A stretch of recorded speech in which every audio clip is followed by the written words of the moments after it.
दोस्तों, राजस्थान के जो पंचायती चुनाव का जो कार्यकाल है, अगर बात की जाए वो कुछ ही टाइम बाद समाप्त होगा। अगर बात करते हैं समाप्ति को लेकर, तो आज मेरी मौजूदगी किशनगढ़ विधानसभा के जो ग्राम पंचायत तिगांव है, तो तिगांव के जैसे कि सरपंच प्रतिनिधि शेर सिंह तंवर मेरे साथ हैं। तो उनका जो कार्यकाल रहा, किस तरह का कार्यकाल रहा, तो उनको लेकर मैं जानना चाहूंगा। और जिनके जो सरपंच रहे थे उनके लड़के हैं, अगर बात करेंगे तो शेर सिंह तंवर जी से, जैसे किस तरह इनका जो कार्यकाल है वो किस तरह का रहा। शेर सिंह जी, पहले तो हमारे चैनल में आपका बहुत बहुत स्वागत है। आपका बहुत बहुत धन्यवाद। सरपंच साहब, देखिए, मैं आपके कार्यकाल को लेकर जानना चाहूंगा। आपके जैसे कि जो खुद के जो आपके जो लड़के हैं वो सरपंच हैं, आप सरपंच प्रतिनिधि हैं, क्या कहना चाहेंगे आपके कार्यकाल को लेकर? कार्यकाल हमारा बढ़िया रहा। कार्यकाल मैं पहले सरपंच रहा था 2005 से 10 तक, तो मुझे अनुभव था इस बात का सरपंच का, तो वही अनुभव मेरे बेटे के काम आया है इसका। देखिए, अगर बात करते हैं विकास कार्यों को लेकर, आपकी ग्राम पंचायत में 7 गांव आते हैं। अगर मैं बात करता हूँ 7 गांवों में, तो कितना विकास आपके द्वारा किया गया है ग्राम पंचायत को लेकर? हमारे ग्राम पंचायत के सभी गाँव में विकास कराया गया है। कुछ गाँव में छोड़कर, जैसे गांव में आपसी विवाद है, जिन रास्तों पर अतिक्रमण का और मुद्दा है या कोई रेवेन्यू रिकॉर्ड का रास्ते, उनको छोड़कर पंचायत का सर्वांगीण विकास कराया है हमने। जी, जैसे कि मैं जानना चाहूंगा 7 गांव में सरपंच साहब कितना लगभग आप विकास करा चुके हैं, अगर बात की जाए? मतलब पैसों की टोटल लागत बिल्कुल करीबन 4 करोड़ के आसपास। 4 करोड़। सरपंच साहब, आप बात कर रहे हैं 4 करोड़ का आपने विकास कर चुके हैं। अगर मैं आपके हेडक्वार्टर तिगांव को लेकर मैं बात करता हूं, तो तिगांव के अंदर रोड की सबसे बड़ी समस्या है। मेन गांव में अंदर जाते हैं तो जेजेएम को जैसे रोड टूटा हुआ है। सरपंच साहब, क्या कहेंगे इस चीज को, क्या कंडीशन है, रोड नहीं बन पाया? नहीं, जेजेएम का तो इश्यू दूसरा है ना, वो तो पीएचडी का अधीन आता है, और जेजेएम के सभी रोड कार्य पूरे कर दिए गए। वैसे तो अब कोई रह गया हो या वैसे तोड़ा हो तो बात नहीं, जेजेएम का कोई नहीं टूटा। अच्छा, अगर देखो आपकी जो हेडक्वार्टर है वो तिगांव है, अगर मैं बात करता हूँ तिगांव के अंदर कितने रोड आपके द्वारा बनाए गए? तिगांव में वैसे गिनती करेंगे तो आपको नाम वाइज बताऊंगा, तो करीबन हमने, जैसे कि मैं मोटा मोटा जानना चाहूंगा आपसे, कितने रोड? हाँ, करीबन इसमें हमने रोड के पैसे लगाए 3 करोड़ के आसपास। तिगांव के अंदर, तिगांव पूरे तिगांव के नहीं, पूरे ऑल ओवर पंचायत की बात कर रहा हूँ। देखिए सरपंच साहब, अभी आपने बात की कि पूरी ग्राम पंचायत की बात करें तो 4 करोड़ का हम बजट लगा चुके हैं। सरपंच साहब, अगर आप बात करें तो 3 करोड़ की बात है। चलो देखिए, 3 करोड़ की रोड उस और भी काम आ जाते हैं ना 1 करोड़ में। जैसे शमशान घाट का काम है, पानी का काम अलग से है, ट्यूबवेल अलग है, हैंडपंप अलग है, लाइट अलग है, वो 1 करोड़ रुपए वो भी चले गए ना वो। देखिए, चलो आपने बात की सरपंच साहब शमशान घाटों की, 7 गाँव है, 7 गाँवों के अंदर शमशान घाट को लेकर, जगह को लेकर, रोड को लेकर क्या कहें? इसमें 2 ही गाँव हमारे पास ऐसे, 3 गाँव काणी, धीरदोका और ठेठरबासना, जिनमें शमशान घाट की जमीन अलॉटमेंट है, जिनके शमशान घाट के नाम है। बाकी गांव में शमशान घाट की जमीन नाम नहीं है, वो गोचर बोलती है। तो गोचर रिकॉर्ड में अपन उसमें सरकारी निर्माण कार्य नहीं करा सकते अपन। बाकी इन गांव में अपन ने काम कराया, काणी धीरदोका जोनाल में उसका काम कराया, सरकार पैसे से काम कराया। देखियो सरपंच साहब, अगर मैं बात करूं अहीर बासना जो गांव है आपके यहाँ से तकरीबन 1-1.5 किलो आपके घर से दूरी है, अगर मैं उस गांव की बात की जाए सरपंच साहब, जो विकास उसमें होना था वो विकास कंडीशन नहीं हो पाया। मैं भी ग्राउंड रिपोर्ट लेकर आया हूं, जनता से बात की कि सरपंच द्वारा जो विकास होना था वो नहीं हो पाया। क्या कंडीशन? अहीर बासना के बारे में बताऊंगा। अहीर बासना में मतलब क्या है कि जैसे जेजेएम का काम आप सही कह रहे हैं कि अधूरा पड़ा है उसमें। वो ठेकेदार को कई बार हमने वो कर दिया, कलेक्टर साहब को लिख दिया, उन्होंने उसको ब्लैक लिस्ट कर दिया है। तो दूसरा कोई ठेकेदार है, उसने रोड भी तोड़ रखी है, रोड टूटी पड़ी है जेजेएम के तहत। पानी की टंकी बननी है ऊपर वाली, वो भी नहीं बन पाई है। तो गाँव में पानी की वहां समस्या है। इसी वजह से हम रुके हुए हैं कि उस गाँव में जैसे एक बार ये लाइन दब के चालू हो जाए ना, तो अपन उसमें वो करा पाए। अब बताओ, देखिए, अगर बात की जाए शिविर को लेकर, चलो आपने बात की जो रोड व्यवस्था है, हमने जो अहीर बासना गांव है वहां पर भी देखी थी। लेकिन सरपंच साहब, जो आपने जब आप लड़ा था तो सभी सरपंच जैसे सरपंच बन गए तो बड़े बड़े वादे किए गए थे, लेकिन उन वादों पर अहीर बासना की जनता जब, तो सरपंच साहब कहीं खरा नहीं उतर पाई। क्या कंडीशन रही? वो अहीर बासना की जनता खरा उतरने की बात यह है कि अहीर बासना में हमने काम कराए, 2 जगह सीसी रोड बनाए, जहां पर ये इंटरलॉकिंग, सीमेंट इंटरलॉकिंग, और एक जगह सीवर लाइन डलवाई थी। तो उसमें गांव वासियों ने व्यवधान खड़ा कर दिया बीच में, और उन्होंने जाके कोर्ट में स्टे लेने के लिए वो करी। तो हमने कहा भाई काम आप आपस में मत झगड़ो। वहां पर उनके दोनों तरफ दीवार लगी हुई है, तो इस वजह से थोड़ा काम रुका। अब उनको समझाया अहीर बासना वालों को, भाई करा लो, कार्यकाल बीतता जा रहा है धीरे धीरे, पता नहीं आगे कौन सरपंच बने नहीं बने। तो उसके बाद उन्होंने कहा सरपंच साहब कराएंगे। तो अब हमारी बैठ के 1-2 दिन में, कल 26 जनवरी को उन्होंने बुलाया था, लेकिन मैं नहीं जा पाया था, मेरे कोई काम हो गया था, लोग चला गया। इस वजह से अब हमने 30 तारीख का रखा है, गाँव वालों से बैठ के इस मामले को सुलटाएं। जी शेर सिंह जी, देखिए आपसे एक सवाल रहेगा, जहां पर आप रह रहे हो, अगर मैं इस ढाणी की बात करता हूं सरपंच साहब, चारों तरफ देखा तो चारों तरफ इंटरलॉकिंग हुई है। अगर मैं आपके हेडक्वार्टर की बात करता हूं सरपंच साहब, मेन स्टैंड पे भी कहीं इंटरलॉकिंग दिखाई नहीं देता। एक सबसे बड़ी मैं कहने की सरपंच साहब, जहां आप रह रहे हो वहां के लिए विकास होना चाहिए या फिर पूरी ग्राम पंचायत? नहीं, पूरी ग्राम पंचायत, गाँव पंचायत हेडक्वार्टर की जो आप बात कर रहे हैं, जहाँ पर पंचायत घर है, वो जमीन स्कूल के नाम है। वो जमीन पंचायत भवन भी जब हमारे से पूर्व जब अटल सेवा केंद्र बने थे तो उस टाइम स्कूल से ही ली गई थी जमीन मात्र उसकी। उसमें स्कूल के प्रधान अध्यापक अब तो रिटायरमेंट हो गए, उन्होंने एनओसी नहीं दी काम करने के लिए। और सरकारी जमीन पर काम करने के लिए एनओसी की बहुत ज्यादा आवश्यकता होती है, नहीं तो उसमें रिकवरी होती है, सरपंच को पैसा वापस जमा। इस वजह से हमने उसको नहीं किया। अब प्रिंसिपल साहब आए हैं दूसरे, उन्होंने कहा कि भाई बस स्टैंड के जो आपने देखा होगा वहां पे काम होना चाहिए, गंदगी फैली पड़ी है, तो अब उन्होंने कहा कि भाई हम एनओसी दे देंगे तो वहां पर काम कराएंगे। जी देखिए शेर सिंह जी, अगर मैं आपका हेडक्वार्टर की बात कर रहा हूँ, जनता से जब बात की गई तो जनता ने कहा कि हमारे सरपंच द्वारा हमारे से विकास के वादे तो बड़े बड़े किए जाते हैं, लेकिन सरपंच साहब विकास पर जो वादे होते हैं उन पर खरा नहीं उतर पाते। अगर मैं तिगावा की बात करूँ सरपंच साहब, क्या कंडीशन रहती है कि तिगावा में जो विकास होना तो विकास नहीं हो पाता? तिगावा विकास हुआ है। हाँ। तिगावा में मैं आपको बताना चाहूंगा, तिगावा नाम से कोई गांव नहीं है, सिर्फ पंचायत है, एक स्कूल है। तिगावा में 3 गांव ही कंपोजिट हैं, कानी, धीरदोका, जोनाल। और जोनाल का ही एक पार्टीशन मोहल्ला है खेड़ा, वो करीबन 1 किलोमीटर दूर है वहां से। तो धीरदोका में काम हुआ है, कानी में हुआ है, जोनाल में हुआ है, तीनों में। तिगांव नाम से कोई गांव नहीं है। तो इसमें जहां पर जरूरत थी, मेरे से पहले सरपंच थे और प्रधान थे करण सिंह यादव के पुत्र वधु सुनीत यादव, तो उन्होंने कानी मोहल्ले में पहले काम कर दिया था। धीरदोका, जोनाल और खेड़ा वंचित रहे थे, उनमें अब हमने किया, इन 4 साल के अंदर काम हमने किया। जो मेन रास्ते की आप बात कर रहे हैं कि जिस रास्ते में कीचड़ है, वो रास्ता पीडब्ल्यूडी का है। पीडब्ल्यूडी के में ग्राम पंचायत पैसा नहीं लगा सकती, इस वजह से वो रास्ते पीडब्ल्यूडी का मानी भूपेंद्र जी आए थे, तो उन्होंने दे रखा है कि भाई इसको अपन करेंगे, भूपेंद्र जी के द्वारा वो कराया जाएगा कार्य। इस वजह से वो कीचड़ आपको दिखाई दी होगी, सही है बात आप जी। शेर सिंह जी, अगर मैं बात करूं सीवर लाइन को लेकर, चलो आपने अहिर भाषण की, आपके गांव की ढाणी है जिसकी भी बात होगी, लेकिन आपने सीवर लाइन को बात करते हैं तो तिगावा के अंदर सीवर लाइन कंप्लीट है या क्या? तिगावा के अंदर सीवर लाइन कंप्लीट है, और 1-2 जगह जैसे अपने इधर जोनाल में शिव मंदिर है, वहां तक की सीवर लाइन है। वहां पर क्या है कि लोगों का अतिक्रमण था, अब वो अतिक्रमण, वहां पर भागवत कथा चल रही है, अतिक्रमण हटा दिया गया वहां से, और अब वहां पे भागवत कथा चल रही है। तो भागवत कथा समाप्त हो जाएगी कल, उसके बाद वहां सीवर लाइन डालेंगे। अगर अपन बीच में उसको छेड़ देते, अतिक्रमण तो हटवा दिया वहां से, अगर बीच में अपन छेड़ते हैं उसको, तो क्या है कि फिर भागवत औरतों को इनको परेशानी होती है, इस वजह से रोक रखा काम। अब नेक्स्ट टाइम जब आप आओगे 15-20 दिन में, तो आपको सीवर लाइन डली हुई मिलेगी। जी देखिए सरपंच साहब, जनता से बात करते हैं तो जनता कहती है कि हमारे घरों के आगे जैसे कि जल भराव की समस्या को लेकर, चलो हम तिगांव की बात करते हैं, सरपंच साहब कहते हैं आए ना आए दिन बच्चे हैं जो नई नई बीमारियों से ग्रसित हो रहे हैं, टाइफाइड जैसे कि हो गया, डेंगू हो गया, तो मच्छर उनमें से नई नई बीमारी पैदा हो रही है। सरपंच साहब, इस समस्या से लोग बात कितने दिनों से जूझ रहा है? अगर मैं जनता की बात करूँ या फिर आप कहना क्या कहेंगे? मेरा कहना यह है कि ऐसी तो कोई समस्या नहीं है कि घर के आगे जल भराव, वहां पर लोगों की समस्या है मोटी। मैं बताऊंगा, पूरे तिगांव में सीवर लाइन डली और चैम्बर डले लगे हुए। लोगों को हम कहते हैं कि भाई चैम्बर बनाओ आप अपने, लेकिन लोगों की एक आदत खराब हो गई कि जैसे ही व्हाट्सएप पे चलती है, रोड के ऊपर भैंसों को खड़ी करके और उनको नहलाते हैं, और इससे पानी सीवर में न जाकर रोड पे ही आता है। तो और पक्की सड़क पक्की है, तो अंदर पानी सोख नहीं पाता, इस वजह से रोडों पर आपको पानी दिखाई दिया होगा। ये सही है बात आप जी।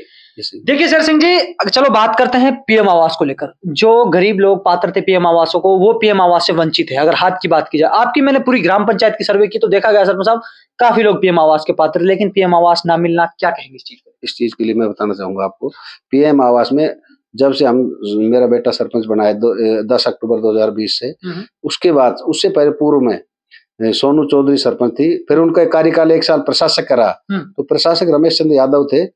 उनसे पता नहीं कहाँ गलती हुई, वो सॉफ्टवेयर उड़ गया, जो पीएम आवास की जो लिस्ट बनी हुई थी, जो आने चाहिए थे, वो सॉफ्टवेयर उनसे उड़ गया।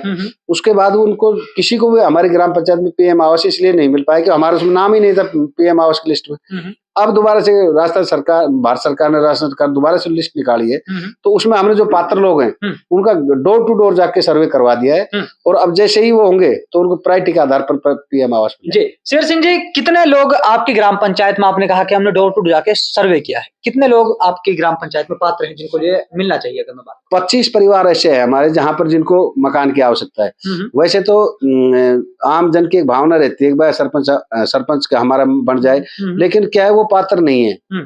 पात्र क्यों नहीं है? जैसे मकान घर में पक्का है और वो पीएम आवास के लिए बाहर जाके झोपड़ी डाल लेता है, अब भाई हमें वो दिया जाए, लेकिन उनके मकान तो पक्के ही है, तो अपन जानते हैं। और इस कारण हमने क्या भाई भतीजावाद नहीं किया, हमने हकीकत में जो पात्र थे, जो पात्र है इसके लायक है, उन्हीं लोगों का सर्वे किया है हमने, उनका ही कराया 25, जो जिसमें 25। चलो एक सवाल और करना चाहूंगा मैं आपसे, आपका जो ये कार्यकाल रहा 5 साल, अभी मेरे हिसाब से 8-9 महीने आपके कार्यकाल के बचे हैं। अगर मैं बात करूं इस कार्यकाल में किसी 1-2 पीएम आवास मिले हैं जिनके लिए बनकर तैयार हो चुके होंगे आपके ना इस हमारे कार्यकाल में पीएम आवास मैंने आपसे पहले निवेदन किया कि जो हमारे रमेश चंद्र यादव ग्राम विकास अधिकारी थे, उनकी गलती से पता नहीं कैसे जो सॉफ्टवेयर डाउनलोड थे वो सॉफ्टवेयर उड़ गया था ग्राम पंचायत गाँव का, तो ग्राम पंचायत गाँव में एक भी ये पीएम आवास नहीं मिल पाया। जी, चलो इस चीज पे बात हुई, लेकिन शर्मा साहब एक जो और सवाल रहेगा आपसे, अगर बात करते हैं शिक्षा स्तर को लेकर, शिक्षा की बहुत बड़ी समस्या है आपकी ग्राम पंचायत के अंदर। आपके यहाँ पर स्कूल ना होना, आपके गांव के अंदर अगर प्राइमरी स्कूल, तो शर्मा साहब शिक्षा के मामले में क्या कहेंगे? किस तरह आपकी जो नहीं, शिक्षा के मामले तो बताना चाहूंगा कि हमारे ग्राम पंचायत का शिक्षा के स्तर ना तो इतना नीचा है और ना इतने टॉप में, लेकिन ये है बच्चों का जैसे हर बार जो भर्ती होती है उसमें हमारे ग्राम पंचायत से करीबन 10-15 बच्चों उस सर्विस में ज्वाइन करते हैं। शिक्षा के स्तर ज्यादातर इसमें मैं कहना चाहूंगा जो बालिकाएं हैं उनका शिक्षा के स्तर अच्छा है हमारे यहाँ पे।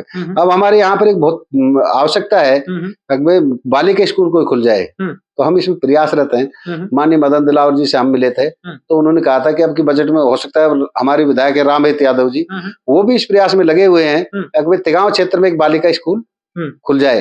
तो इस वजह से उन्होंने अभी मैं जब आप मेरा इंतजार कर रहे थे, मैं रामहेत जी के पास ही गया था कि बजट सत्र चलना है, तो रामहेत जी ने बताया था कि मैंने कोशिश कर रखी है भाई एक स्कूल बालिका स्कूल हमारे यहाँ क्षेत्र में खुल जाए, जिसमें मुंडावर क्षेत्र में लगता है, अपने कोटकासिम क्षेत्र में लगता है, तो इस वजह से एक बालिका के स्कूल अच्छा बन जाए।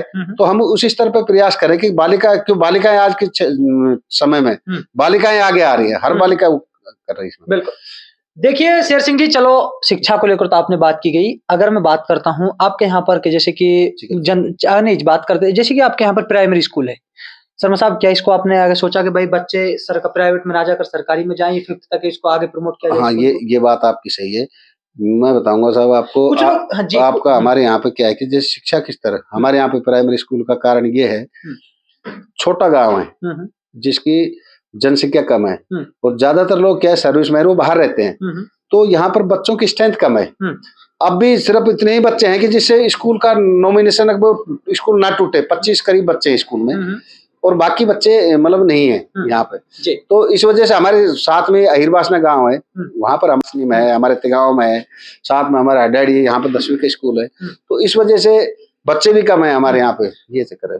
चलो आपने ये तो चलो शर्मा साहब कहा, लेकिन जनता से एक सवाल और किया गया, सरपंच साहब पे सिर्फ काम के लिए अगर बात की जाए तो अधिकतर अपने पर्सनल लाइजनों को लेकर जनता से जो बात की, पर्सनल लाइजनों में सरपंच साहब ने अधिक काम किए हैं जाके विपक्ष में। सरपंच साहब कितना सच है अगर इस बात को लेकर बात? ये तो क्या है कि जैसे विपक्ष में चुनाव लड़ते हैं ना, तो आपस में एक दूसरे विपक्षी लोग तो हवा उड़ाते हैं। नहीं, मेरा पहले मैं 5 से 10 तक जो सरपंच रहा था, मेरा सिद्धांत था किसी ने वोट दिया हो ना दिया हो, अपन जो रास्ता बनाएंगे उसमें जो अपने को वोट दिया वो भी जाएगा, नहीं दिया वो भी जाएगा। तो हम ये देखते हैं कि यहाँ पर काम की जरूरत है, वहां पर अपने को वोट नहीं मिला तो अपन उसमें ये देखते हैं कि चलो काम की जरूरत है उनको काम करो। अहिरवासना में आप गए होगे तो आपको एक गली देखी होगी, रामकृष्ण यादव की गली थी, बिल्कुल उसमें आप देखा होगा वहां पे एक वोट भी नहीं मिला और हमें चुनाव के समय उन्होंने हमारे गाड़ी भी दी थी, पत्थर मारे थे हमारे गाड़ियों पे, लेकिन हमने वहां पर भी रोड बनाया कि वहां पर जरूरत थी, पूरा गांव निकलता है।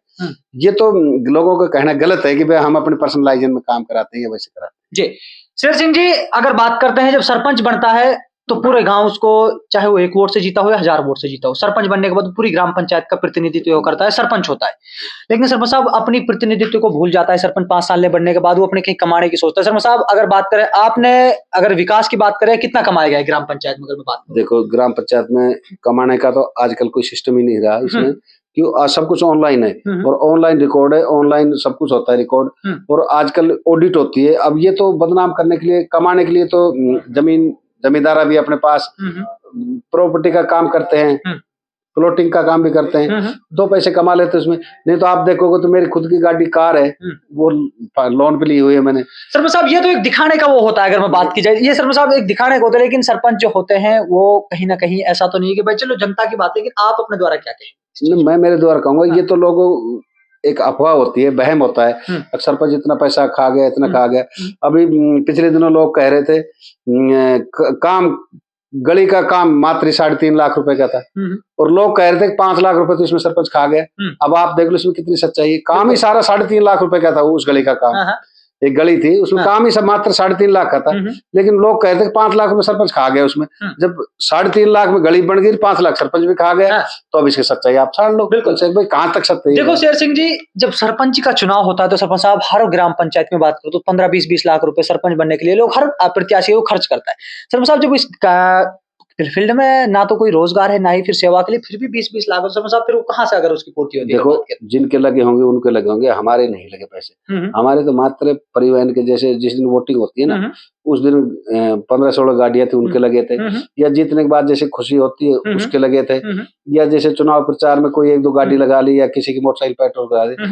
हमारे तो मात्र ही 50-60 हजार रुपए लगे थे चुनाव में। जी, ये नहीं, हमारा पैसा नहीं लगा। देखो शेर सिंह जी, चलो आप पूर्व में भी सरपंच रहे, अभी आपके फिलहाल बेटे सरपंच जिनका प्रतिनिधित्व आप कर रहे हैं। अगर मैं बात करूं, कहीं ऐसा सोचा गया था कि भाई अगर हम सरपंच बने तो सेवा की जाएगी, अगर सेवा में कहीं ना कहीं सरपंच साहब जो आपने वादे किए थे उन पर किस तरह खरा उतरने का काम किया? देखो, हमने जो वादे किए थे, मेरे घोषणा पत्र, हमने जब घोषणा पत्र जारी किया था उस घोषणा पत्र में से हम 80% काम पूरा कर चुके हैं।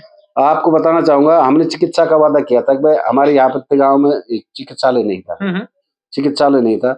हमने उस टाइम दीपचंद जी विधायक थे, कांग्रेस सरकार थी, तो उनसे निवेदन करके हम ग्रामवासी गए, तो उन्होंने हमारे निवेदन पे प्राथमिक स्वास्थ्य केंद्र खोला, जो अब फिलहाल वो राजकीय प्राथमिक विद्यालय बिल्डिंग चल रहा है, और उनकी खुद की बिल्डिंग करीबन 60% बढ़ चुकी है, और वो कह रहे हैं कि मार्च तक हम आपको कंप्लीट करके, और बढ़िया डॉक्टर है वहाँ पर, लोगों को अच्छी सुविधाएं मिल रही है। और हमारे खौरा ठाकरान में भी उप स्वास्थ्य केंद्र बना है, वहां पर भी चिकित्सा की अच्छी व्यवस्था रही है। देखिए, आपने चलो बात की माननीय विधायक दीपचंद खैरिया, उस टाइम कांग्रेस पार्टी की सरकार थी।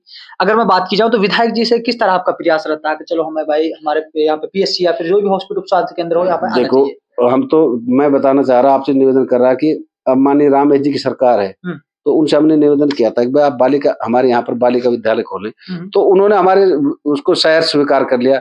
और कल 28 तारीख को हमारे तिगांव में आएंगे, हम रामेश जी के पास ही गए थे, और माननीय मदन दिलावर जी से भी उनका संपर्क चल रहा है। हमें खैर मदन दिलावर जी नहीं जानते, लेकिन माननीय रामेश जी हमारे इतने एक्टिव MLA है, तक उन्होंने वादा किया, मतलब मौन मंजूरी तो दे दी।